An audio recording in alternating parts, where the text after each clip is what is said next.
What's up, people? We're talking boxing, of course. Boxing. Let's get to it. So, in the news, Amanda Serrano will be facing Heather Hardy, and that looks like a good little matchup right there.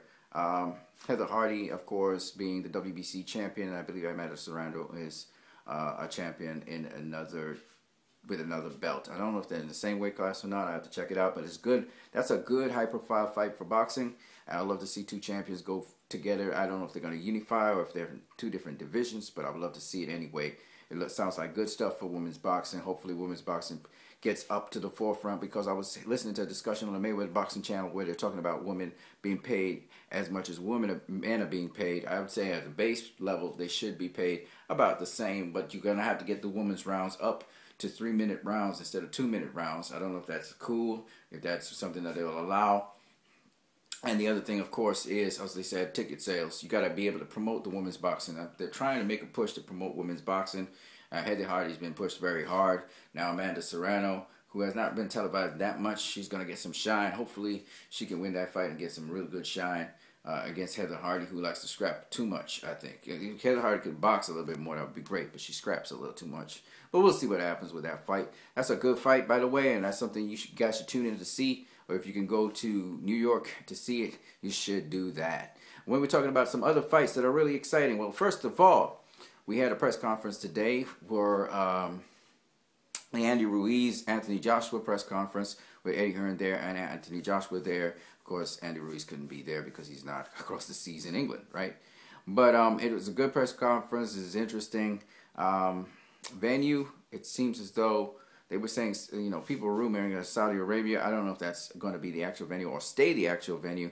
So we'll have to see what happens venue-wise. But with respect to everything else, it's going down. We got a date and everything, and so it's going down. That's really good. More exciting news. We got Errol Spence versus Shawn Porter. Errol Spence, man, versus Shawn Porter. That's going to be good. I'm telling you guys, it's a doubleheader. It'll be with Anthony Durrell versus David Benavidez. That is the co-main event for the WBC super middleweight strap.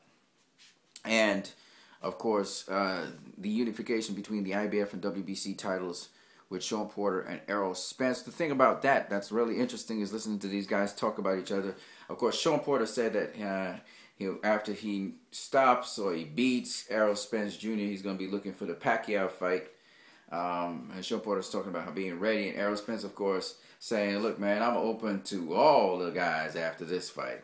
I'm open to Terrence Crawford. I'm open to Keith Thurman. I'm open to Manny Pacquiao. I'm open to everybody after I'm done with this fight. He actually mentioned Terrence Crawford's name. Shawn Porter didn't. And it could be some kind of contractual something. I don't know why Shawn Porter didn't mention Terrence Crawford at all. But Errol Spence definitely did. He was like open to everybody, including the guys that got beat. And even Shawn Porter said that Keith Thurman's still a great fighter, even though he got beat by Manny Pacquiao, which I thought was very interesting. And again, it shows you that, again, taking a loss doesn't mean everything in the sport of boxing. But if you can stay undefeated, that's great as well. Anyways, so that's an exciting fight. That's a fight that gets my juices going. That's a fight I'm looking forward to seeing. In terms of other fights out there, Billy Joe Saunders, man, he signed with Matchroom via MTK, and so he's left Frank Warren to go to Matchroom because he can get the fights there. And Eddie Hearn pretty much put out on a promissory note out there the kind of fights that he would like to see Billy Joe Saunders face, and most of them are DAZN fighters if they're not Matchroom fighters. So he was talking about Danny Jacobs, he was talking about Demetrius Andrade, Gennady Golovkin, Canelo Alvarez, of course, all of these being DAZN fighters. So I'm very interested in seeing how Billy Joe Saunders now enters this mix, because, like I said, with Canelo Alvarez, still doesn't have an opponent. You know, Dan Golden Boy are working down the field to see most of the opponents that are already approved by DAZN. It's just for them now to try and make negotiations with the different ones and see if they can get a fight going. So that's interesting to me. Of course, you know, I'm pushing for Demetrius Andrade versus Canelo Alvarez. You know, of course, Billy Joe Saunders joining that mix could make it very interesting. It could either be Billy Joe Saunders versus Canelo, or it could be Demetrius Andrade versus Canelo. Of course, Billy Joe Saunders looked more sensational in his win against to get the WBO title. So Canelo got a toss-up now. He got Billy Joe Saunders in the mix. You could go up to 168, face Billy Joe Saunders, or you could stay down at 160 and face Demetrius Andrade. Either way, both fighters are southpaws. Both fighters have, you know, a lot of good boxing IQ. Either way, I would love to see those fights.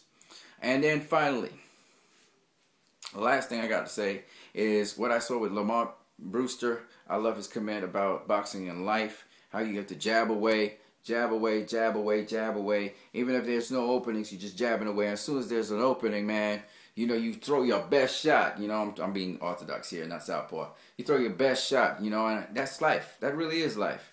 And that's where boxing is life, and that's why I love boxing. And I love what Lamar Brewster was talking about in terms of Christianity and everything that has to do with boxing. It's dope, it's crazy. So I hope you guys can stay positive, keep it positive. I like you guys out there, all the fans out there that are being so positive about my videos and giving me so much feedback on my videos. Thank you so very much.